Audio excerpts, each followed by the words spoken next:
అసలు చూసినట్లయితే per capital income అండి, పర్ క్యాపిటల్ ఇన్కమ్ తగ్గింది అంటారు. చెప్తాను చూడండి. ఆంధ్రప్రదేశ్ రాష్ట్రము 2018-19 లాస్ట్ సంవత్సరం తెలుగుదేశం రిజిమ్లో మన పర్ క్యాపిటల్ ఇన్కమ్ వచ్చేసి 1,54,031 రూపాయలు. అయితే అప్పటికి పెరుగుదల వచ్చేసి 13.98%. అయితే 2015-16 నుంచి 2018-19 చూసినట్లయితే ఆ పీరియడ్లో 2018-19 1,54,031 రూపాయలు అయితే పెరుగుదల వచ్చేసి 11.38%. సేమ్ థింగ్ 2019-20 నుంచి 22-23 చూసినట్లయితే 2022-23 సంవత్సరంలో 2,19,518 రూపాయలు పెరుగుదల వచ్చేసి 13.98 అంటే 14%. ఎవరు ఎక్కువ అండి? 18-19లో ఉన్న 11.4% ఎక్కువనా, 22-23లో ఉన్న 13.98 అంటే 14% ఎక్కువనా?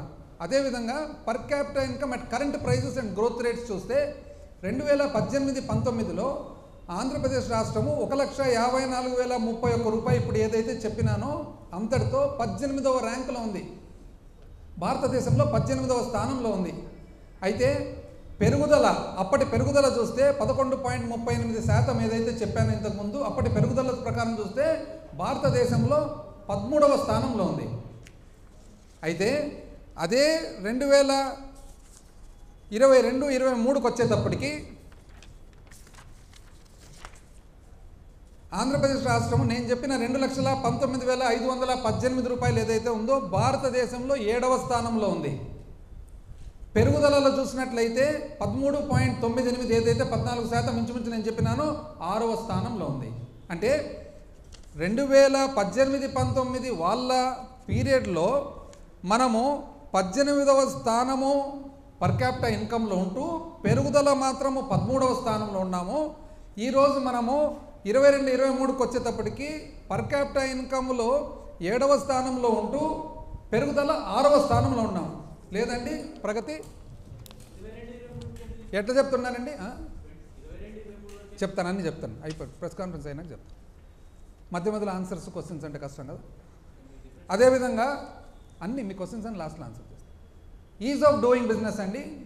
ఈజ్ ఆఫ్ డూయింగ్ బిజినెస్లో మేము నెంబర్ 1 అన్నారు. ఈజ్ ఆఫ్ డూయింగ్ బిజినెస్ చూసినట్లయితే 2015లో 2వ స్థానంలో ఉంటూ 2017-18కి వచ్చేటప్పటికి 1వ స్థానంకి వచ్చి రావడం జరిగింది. కరెక్టే. కానీ అప్పుడు ఈజ్ ఆఫ్ డూయింగ్ బిజినెస్ ఏ విధంగా లెక్కేసేవాళ్ళు? మనము సంస్కరణలు ఏవైతే చేస్తున్నాము అనే ప్రకారంగా ఈజ్ ఆఫ్ డూయింగ్ బిజినెస్ లెక్కేసేవాళ్ళు. 19-20 నుంచి 20-21 వరకు వచ్చేటప్పటికి వరుసగా 2 సంవత్సరాలు మా ప్రభుత్వంలో 1వ స్థానంలో ఉన్నాం. ఏ విధంగా 1వ స్థానంలో ఉన్నాము? 1వ స్థానంలో ఉండేది సంస్కరణలే కాకుండా ఫీడ్బ్యాక్ నుంచి, అంటే ప్రజలు ఇచ్చిన ఫీడ్బ్యాక్, పరిశ్రమ ఎవరైతే స్థాపించినారో వాళ్ళ ఫీడ్బ్యాక్, వ్యాపారస్తుల ఫీడ్బ్యాక్ నుంచి చూస్తే 1వ స్థానంలో ఉన్నారు. కానీ మీరు చెప్పే ప్రకారం అయితే అప్పట్లో ప్రగతి ఉంది, ఇప్పుడు లేదు అని అంటారు. ఎంత అన్యాయంగా చెప్తారండి అది. అదేవిధంగా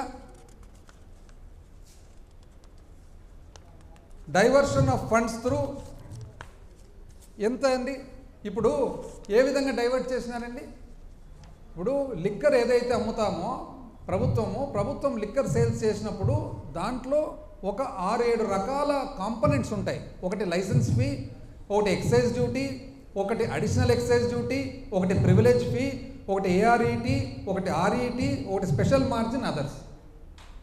అయితే ఇంతకుముందు తెలుగుదేశం ప్రభుత్వంలో రీటైల్ షాపులు ఉన్నప్పుడు లిక్కర్ సేల్స్ అన్నీ కూడా ఆ ఊర్లో ఉండే వాళ్ళు సిండికేట్ అయిపోయి వాళ్ళే తెలుగుదేశం వాళ్ళే లిక్కర్ షాప్ నడుపుతూ సిండికేట్ అయ్యి ఆ సిండికేట్లో భాగంగా ఎంఆర్పి ఏదైతే ఉందో అంతకంటే ఎక్కువ అమ్మేవాళ్ళు. అంటే ఉదాహరణకు ఒకవేళ బీర్ బాటిల్ ఒకటి 100 రూపాయలు అయితే ఒక 10 రూపాయలు 20 రూపాయలు వాళ్ళు సిండికేట్ చేసుకొని ఆ ఊర్లో ఎక్కువ అమ్మేవాళ్ళు. మా ప్రభుత్వం వచ్చిన తర్వాత ప్రభుత్వం ఎప్పుడైతే సేల్స్ స్టార్ట్ చేసిందో ఆ సేల్స్ స్టార్ట్ చేసిన తర్వాత ఆ అన్ఆథరైజ్డ్గా అనధికారికంగా ఏదైతే ఎక్కువ రేట్ అమ్ముతున్నారో అందాజుగా అది ఎంత అని కనుక్కొని దాన్ని ఏఆర్ఈటీ, అంటే ఉదాహరణకు 100 రూపాయల బీర్ ఒకవేళ 110 రూపాయలు అమ్మేపాటైతే ఆ 10 రూపాయలు అనధికారికంగా ఏదైతే వసూలు చేస్తూ ఉన్నారో అది ఏఆర్ఈటీ అని పెట్టి, ఆ ఏఆర్ఈటీ అడిషనల్ రీటైల్ ఎక్సైజ్ ట్యాక్స్ పెట్టి, ఆ ఏఆర్ఈటీని ప్రభుత్వంకు సంబంధించిన స్టేట్ డెవలప్మెంట్ కార్పొరేషన్ యొక్క కార్పొరేషన్కు సంబంధించిన అప్పు దిద్దేదానికి ఎస్క్రో చేసి, ఆ అప్పు కూడా ఏ విధంగా చేయడం జరిగింది, అది చట్టపరంగా అసెంబ్లీలో చట్టము చేసి చేయడం జరిగింది. ఆ అప్పు కూడా దేనికి, కేవలం 4 రైతు భరోసా, అదేవిధంగా ఆసరా, అదేవిధంగా చేయూత, అదేవిధంగా అమ్మఒడి, కేవలం 4 కార్యక్రమాలకు మాత్రమే. అంటే ఒక మందు సీసా అమ్మితే మందు సీసా మీద అనధికారికంగా ఎవరైతే సంపాదిస్తున్నారో అనధికారికంగా సంపాదనను అధికారికంగా తీసుకొని ఆ డబ్బులతో మాత్రమే ఈ 4 మంచి స్కీములు జరిగితే దాన్ని అన్యాయం అండి అని అన్నారు. మరి ఈరోజు మేధావులు కదా, మేధావులు అయితే మరి ఏ విధంగా మీరు 2 నెలలు అయినా కూడా ఇంచుమించు అదే సేల్స్ నడుపుతున్నారండి? ఎందుకు నడుపుతున్నారు అదే సేల్స్? అదేవిధంగా స్టేట్ ఫైనాన్షియల్ కార్పొరేషన్ ఏదైతే పెట్టినారో ఏమన్నారు, rerouting diversion of funds. Maritime board, Streenidhi, mineral development corporation, ఇటువంటివి ఎన్నో సంస్థలు. వాస్తవానికి ఈ సంస్థల్లో ఏవైతే డబ్బులు ఉన్నాయో ఆ డబ్బులన్నీ కూడా అవి బ్యాంకుల్లో పెట్టేవాళ్ళు, అవసరానికి మాత్రం వాడుకునేవాళ్ళు. బ్యాంకులు ఏదైతే పెడుతున్నారో ఆ బ్యాంకు బదులు స్టేట్ ఫైనాన్షియల్ కార్పొరేషన్ సర్వీసెస్ అని చెప్పి ఒక కంపెనీ ఫ్లోట్ చేసి, ప్రభుత్వ కంపెనీ, ఆ కంపెనీలోకి తీసుకొని ఆ బ్యాంకు కంటే కూడా 1.5% ఇంచుమించు ఎక్కువ వడ్డీ ఇస్తూ ఆ డబ్బులు ప్రభుత్వ ఖర్చులకు వాడడం జరిగింది. తప్పేముందండి దీంట్లో? ఏం తప్పుంది అంటే బ్యాంకులో పెట్టినారు, బ్యాంకు బదులు 1.5%, 0.5% ఇంకా ఎక్కువ వడ్డీ ఇవ్వడం జరిగింది. అదే కంపెనీలోకి తీసుకోవడం జరిగింది. ఆ కంపెనీ ఏది? Under the companies act. అది ఎవరు? ఆర్బీఐ కింద ఉండే కంపెనీ. అది ఆడిట్ ఎవరు చేస్తున్నారు? సిఏజీ చేస్తుంది ఆడిట్. ఏ విధంగా దీన్ని తప్పంటున్నారు? దీనివల్ల చాలా చెల్లాచెదురు అయిందంట. ఎట్లయితుందండి చెల్లాచెదురు? ఇంకోటి, state spending beyond states resources, అంటే మన శక్తి కంటే ఎక్కువ ఖర్చు పెడుతున్నారు. ఎట్లయిందండి? ఇప్పుడు మీరు చెప్పారు కదా ఇంతకుముందు పేజ్ 30లో ఏమని చెప్పినారు మీరు? ఈ విధంగా చాలకొస్తున్నాయి డబ్బులు. మీరు చెప్పండి సమాధానం మీరే. అన్నిటికంటే ఎక్కువ జీతాలు భత్యాలు 90 చిల్లర వేల కోట్లు. అదే కదండి హయ్యెస్ట్. మీకు తెలిసే కదా జరిగింది. 42% పిఆర్సీ ఫిట్మెంట్ మీరు ఇచ్చిన తర్వాతనే కదా పెరిగిండేది. ఈరోజు నెక్స్ట్ 33,000 కోట్లు వెల్ఫేర్ పెన్షన్స్, మీకు తెలిసే కదా జరిగిండేది. మీరు మంచి అనుకున్నారో ఇంకోటి అనుకున్నారో మీరు చేసినారు. మీరు చేసడం వల్ల పెరిగింది, అయిపోయింది. మీరు చేసినారు, పెరిగింది. మళ్ళీ దానివల్ల మీరెందుకు బాధపడుతున్నారు? వేరే వాళ్లకు ఎందుకు ఆపాదయాలను చూస్తున్నారు అనేది పాయింట్. అన్నిటికంటే ముఖ్యం అప్పు, రాష్ట్ర అప్పు. అసలు అప్పు గురించి చూస్తే అసలు ఎంత అన్యాయంగా అప్పు గురించి, ఎడాపెడ అప్పులు, పైగా ఓడి ఈనాడు, ఏమాత్రం తగ్గని రాష్ట్ర ప్రభుత్వ రుణాలు. మంచిది. అప్పులతో నెట్టుకొస్తున్నాం యనమల రామకృష్ణుడు గారు. అప్పులపై అబద్ధాలు, ఏబిఎన్ ఆంధ్రజ్యోతి. కొత్తగా ఇంకొక 1000 కోట్ల అప్పు, అబ్బా. అప్పుల్లో సరికొత్త రికార్డు, అబ్బా. ఇదెవరు? ఈనాడు. మరో 1000 కోట్లు అప్పు, ఈనాడు. 3,000 కోట్లు అప్పు, ఈనాడు. అనధికారికంగా అప్పులు, ఈనాడు. దాచేస్తే దాగని దారుణం, ఇదెవరు? ఆంధ్రజ్యోతి, ఈనాడు. ఆంధ్రజ్యోతి. ఇంకో 1000 కోట్ల అప్పు, ఆర్బీఐకి అనుమతి. రాష్ట్రానికి గుడిబండగా అప్పులు, ఈనాడు. గ్రాంట్లలో భారీ కోత, ఏబిఎన్. ఆస్తుల సృష్టి లేదు, పురంధేశ్వరి గారు, ఈనాడు. ఇది ఇంకా ఆశ్చర్యం చెప్తా ఎందుకు అనేది. ఆ తర్వాత ప్రజల నెత్తున 10 లక్షల కోట్ల అప్పు, పురంధేశ్వరి గారు. కాక్కు చెప్పవన్నీ కాకి లెక్కలు, అప్పులపై ద్వంద్వ వైఖరి. అప్పు చేయని నెల ఉందా అంటే ఎప్పుడు ఇటువంటి పరిస్థితులు మాట్లాడిన గంటా శ్రీనివాసరావు గారు కూడా మాట్లాడారనమాట అప్పుల గురించి. ఆయన ఏపీ అప్పులు 4 లక్షల చిల్లర. ఏంటివండి ఇవన్నీ? అంటే ఇప్పుడు ఏమైంది? ఇప్పుడు ఎందుకు? పోనీ ఇంత చాలా ఎంతో అంటే చాలా రాష్ట్రం మీద ఎంతో కన్సర్న్తో ఇవైతే రాసినారు కదా, అది కేవలం 2019 నుంచి 2024 వరకే అప్పుల మీద రాష్ట్రం మీద అంత కన్సర్న్ ఈనాడుకు ఆంధ్రజ్యోతికి ఎప్పుడు ఉండాలి కదండి కన్సర్న్. ఇప్పుడు ఈ ఒక్క 2 నెలల్లోనే జూన్ 25వ తేదీ 2,000 కోట్లు అప్పు చేసినారు ప్రభుత్వం. జూలై 2వ తేదీ 5,000 కోట్లు అప్పు చేసింది ప్రభుత్వం. జూలై 16 2,000 కోట్లు అప్పు చేసింది ప్రభుత్వం, 9,000. ఇప్పట్లో తొందరలోనే ఇంకో 3,000 కోట్లు. ఒక్క రోజన్న పేపర్లో కనపడిందండి ఎక్కడన్నా అప్పని? అంటే చాలా కన్సర్న్ కదా రాష్ట్రం మీద, రాష్ట్ర అప్పు మీద.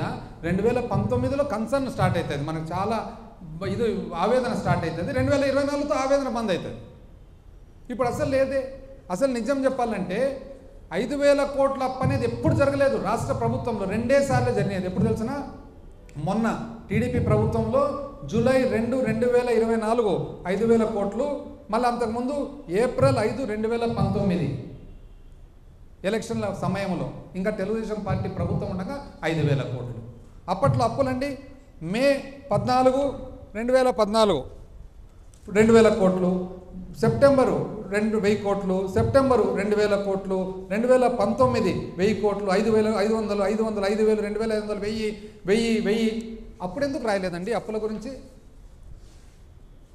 ఇప్పుడు మన మీద మనకు అంత కన్సర్న్ ఉన్నప్పుడు అప్పుడు రాయాలి, ఇప్పుడు రాయాలి కదా రాష్ట్ర అప్పుల గురించి. అంటే మేము చేస్తేనేమో అప్పు, తెలుగుదేశం చేస్తేనేమో నిప్పు, అంతే కదా అర్థం.